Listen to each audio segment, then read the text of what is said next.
ചാഴൂരിൽ UDF സ്ഥാനാർത്ഥികൾ തെരഞ്ഞെടുപ്പ് പത്രികാ സമർപ്പണം നടത്തി.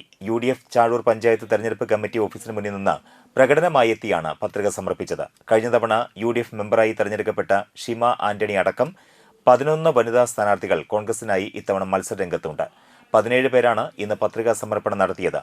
സുനിൽ ലാലൂർ, KK അശോകൻ, ജില്ലാ പഞ്ചായത്ത് സ്ഥാനാർത്ഥി Shaiju Sairam, Muslim League panchayat committee president BI Ismail എന്നിവർ പത്രികാ സമർപ്പണത്തിന് നേതൃത്വം നൽകി. മാറ്റമുണ്ടാകണമെങ്കിൽ നിങ്ങളുടെ മിടുക്ക്, നിങ്ങളുടെ കഴിവ്, നിങ്ങൾ ഏതെങ്കിലും ഒരു സാഹചര്യത്തിൽ സ്ഥാനാർത്ഥിയായ ആളുകളല്ല. ഇവിടെ ചർച്ച ചെയ്ത് തീരുമാനിച്ച് ഓരോരുത്തരും വന്ന് കണ്ട് അവരുടെ പശ്ചാത്തലങ്ങൾ മനസ്സിലാക്കിക്കൊണ്ട് തന്നെയാണ് എല്ലാവരും സ്ഥാനാർത്ഥിയായിട്ടുള്ളത്. ഒരാളെയും വീട്ടിൽ നിന്ന് വിളിച്ചിറക്കി കൊണ്ടുവന്നതല്ല.